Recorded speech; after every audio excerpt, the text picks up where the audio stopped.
Welcome back to the channel. Today we're looking at Module 13, Electrical Systems and Circuits. Please like and subscribe to support growth of the channel for us to be able to produce content like this going forward.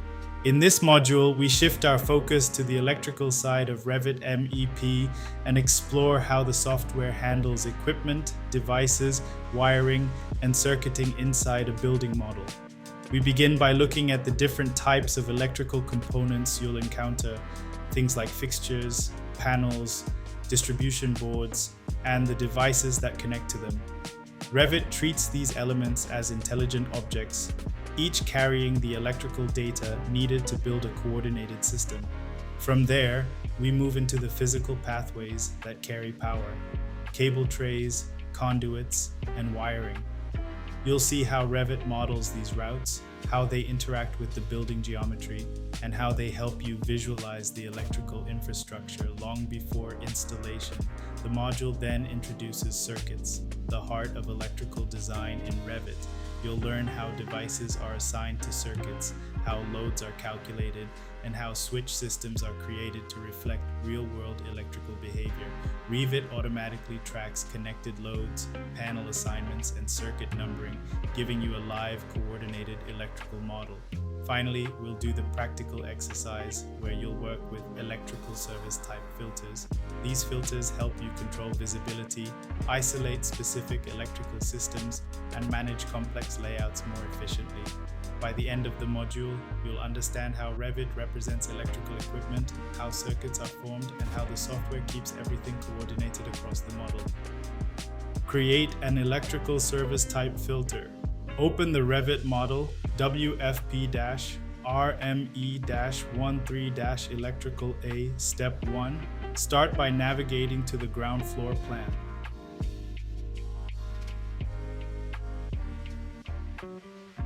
This view has already been prepared with a filter that highlights any light fittings not yet assigned to a power circuit. You'll notice these unassigned lights appear in pink, and the distribution panel they should connect to is highlighted in red. Step 2. Zoom into the room containing the pink light fittings so you can clearly see the fixtures and the associated switches. Step 3. Select the light fittings in the first and third rows along with the left-hand light switch. These will form the first lighting circuit. Step 4. Click Create Power System.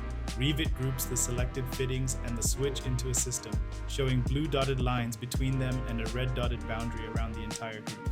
You'll also see two symbols appear. These allow you to automatically generate wiring, which we'll use shortly. Step 5. Now we'll create the second circuit using a different method.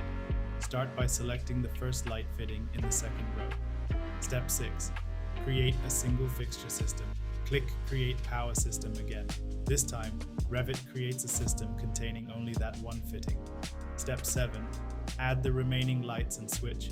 Click Edit Circuit, then use Add to Circuit to include the remaining 5 lights in the second and fourth rows, plus the right-hand light switch. Step 8. Select the distribution panel. Use the Select Panel tool and click the distribution panel highlighted in red. This assigns the entire circuit to the correct panel. Step 9.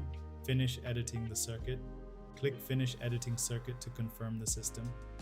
Step 10. Select the second system.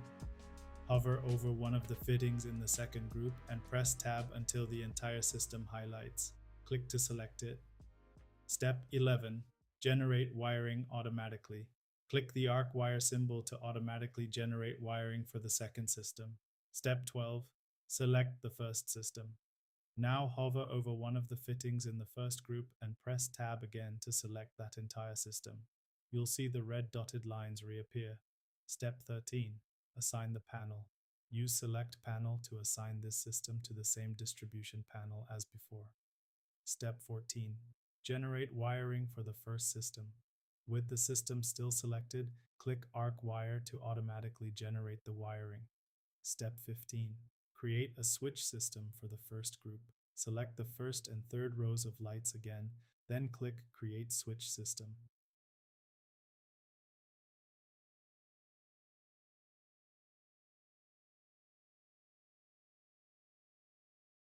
This defines which fixtures are controlled by the same switch. Step 16. Assign the switch. Use Select Switch and click the left-hand switch to complete the switch system.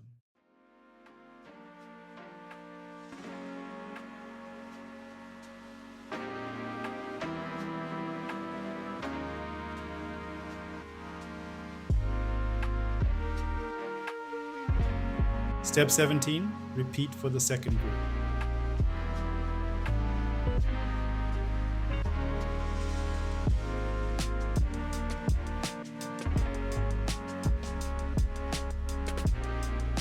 Repeat the same process for the second bank of lights.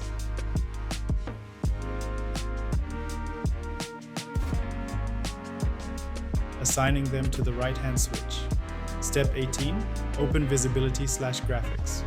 Zoom out to view the entire floor plan, then press V, V, or VG to open the Visibility/Graphics Overrides dialog. Step 19. Show containment elements.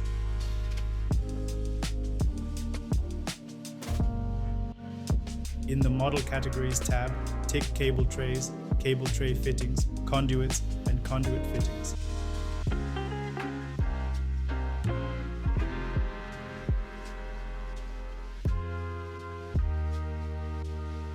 This reveals the containment already modeled in the project. Step 20, Open Filters tab. Press VV again, but this time switch to the Filters tab. Step 21, remove the existing filter. Highlight the filter named Non-Systemized Lighting.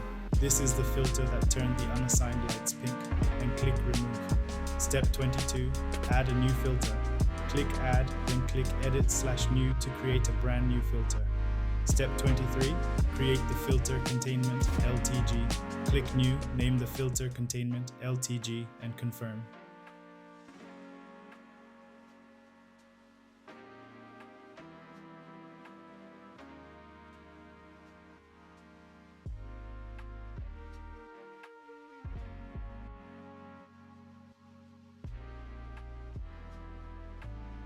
Step 24, choose categories.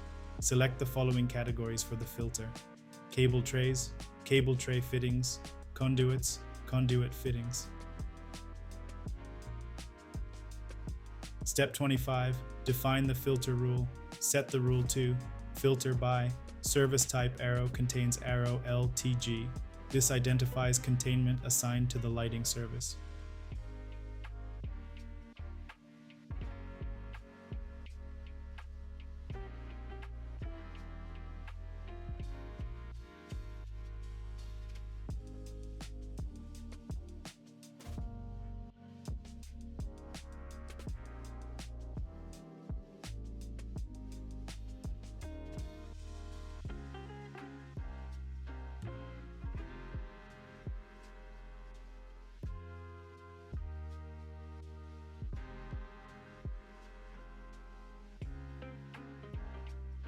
Step 26, add the filters to the view.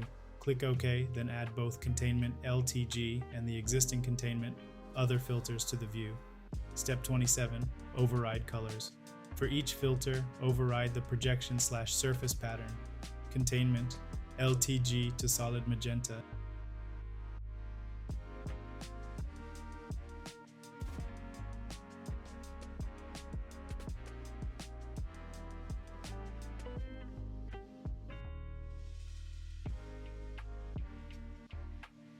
Containment other to solid pale green.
Step 28. Apply the overrides. Click OK to apply the overrides. Step 29.